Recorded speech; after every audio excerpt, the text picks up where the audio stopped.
से बुरा हाल धर्मपत्नी। हे प्राणनाथ, आपके मित्र द्वारिका के राजा हैं। आपके मित्र के होते हुए हम इतने दरिद्र क्यों हैं?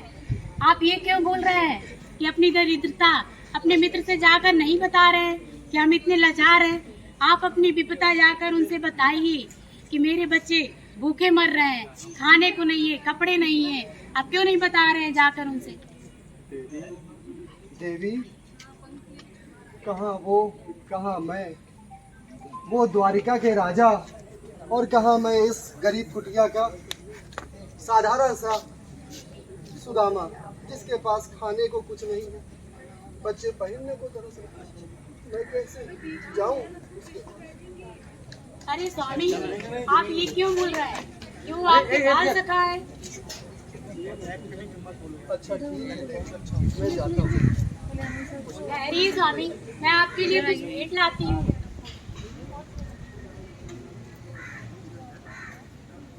सुदामा की पत्नी जाती हैं और बगल वाले घर से चावल की एक पोटली बांध के लेके आती हैं।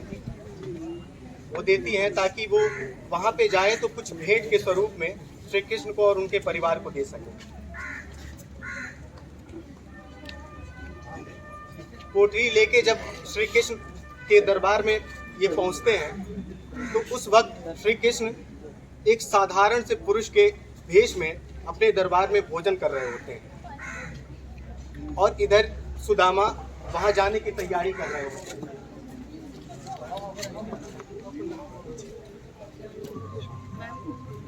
गरीबी से बुरा हाल धर्मपत्नी के बार बार कहने पर सुदामा ना चाहते हुए अपने बचपन के मित्र कृष्ण से मिलने चला। द्वारकाधीश के महलों के अंदर जाने का प्रयास किया तो द्वारपालों ने रोका। है, किधर जाता है? सुदामा ने प्रार्थना की, ऐ द्वारपालो,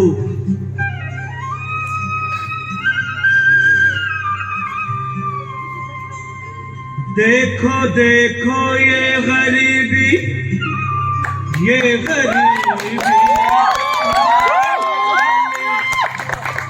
कृष्ण के दर पे विश्वास लेके आया हूँ। मेरे बचपन का यार है मेरा श्याम, यही सोच कर मैं आस करके आया हूँ।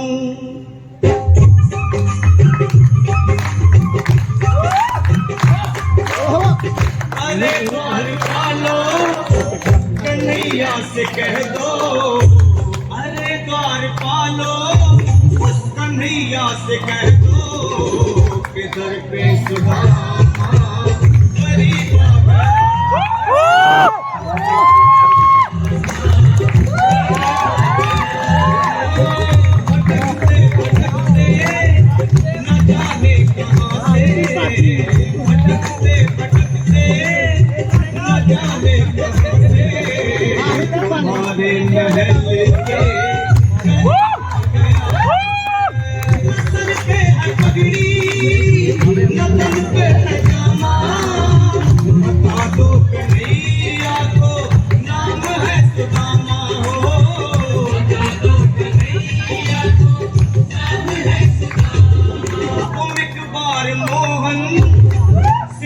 करके कह दो कि मिलने सखावत नसीब आ गया।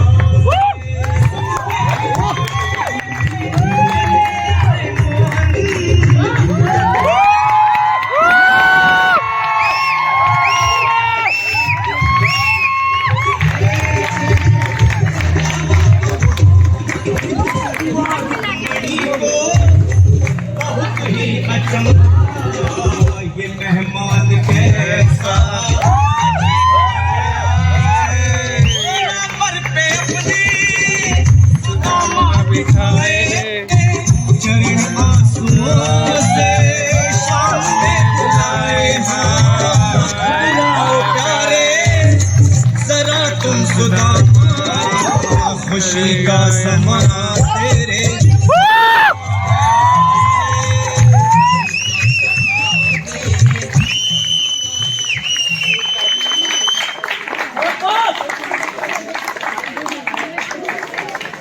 सुदामा, कैसे हो सुदामा? तुम्हें इतने वर्षों के पश्चात अपने बाल सखा की याद आई? कहाँ थे तुम सुदामा? मैं तुम्हारे राज्य से गुजर रहा था, तो सोचा अपने बाल सखा से मिलता चलूं। पर इतने वर्ष क्यों लगा दिए तुमने आने में? कहाँ थे तुम सुदामा? और इतने सालों बाद आए हो, भाभी ने कुछ भेजा तो जरूर होगा। देखूं तो, ये क्या छुपा रहे हो सुदामा? जरा मैं भी तो देखूं भाभी ने क्या भेंट भेजी है। देखती हो, भाभी ने मेरे लिए भेंट भेजी है। हाँ, भाभी ने प्यार से भेंट। बोलिए बहुत सॉरी। भगवान श्री कृष्ण ने जैसे एक मुट्ठी चावल का लिया, उन्होंने सुदामा के नाम पूरा स्वर्ग लोक कर दिया, और जैसे ही दूसरी मुट्ठी चावल का लिया, पूरी पृथ्वी लोक उनके नाम कर दिया, और तीसरी मुट्ठी खाने ही वाले थे नहीं स्वामी, तब तक ये बहुत अन्याय है। आप अकेले भाभी की दी हुई तंदूर खाए जा रहे हैं।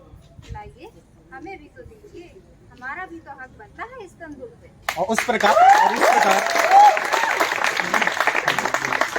और इस प्रकार रुक्मणी ने श्री कृष्ण के द्वारा जो वैकुंठ वो देने वाले थे, इस प्रकार वैकुंठ की रक्षा की और इस प्रकार अपने राज्य को बचाया।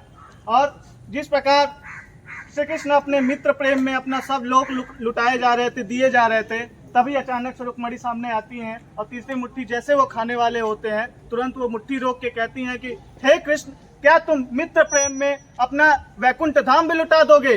नहीं, मैं ऐसा नहीं करने दूंगी। और इस प्रकार श्री कृष्ण ने अपना वैकुंठ धाम को बचाया।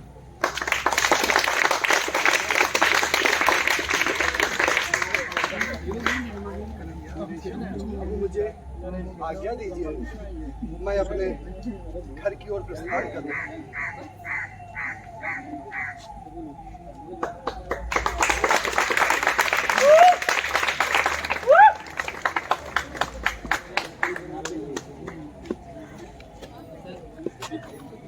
और इसके पश्चात सुदामा अपने घर की तरफ रवाना होते हैं। ये मन में सोचते हुए उनको लगता है कि श्री कृष्ण ने किसी पैसे की या फिर किसी दौलत की बात तो की ही नहीं, बस मिलाप करके मुझे छोड़ दिया। वो अपने दिल में ये सोचते हुए जाते हैं, बुला भाई सुदामा को बुलाओ।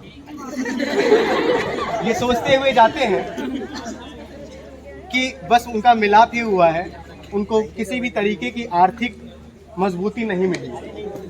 लेकिन सच्चाई कुछ और ही होती है। वो जब अपने घर की तरफ रवाना होते हैं तो उधर उनकी बीवी, जो कि एक झोपड़ी में रहती है, वहाँ एक महल खड़ा हो गया रहता है। वो अपने घर पे पहुँच के आश्चर्यचकित हो जाते हैं और फिर उनका वार्तालाप उनकी बीवी से होता है। स्वामी देखिए, हम लोग कितने अमीर हो गए हैं।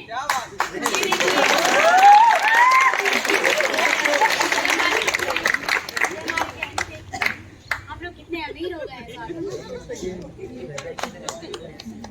भगवान की जय हो, कृष्ण भगवान की जय हो, लाल की कृष्ण कन्हैया लाल की, लड्डू गोपाल की। एक बात जोरदार तालियां हमारे सुदामा के लिए।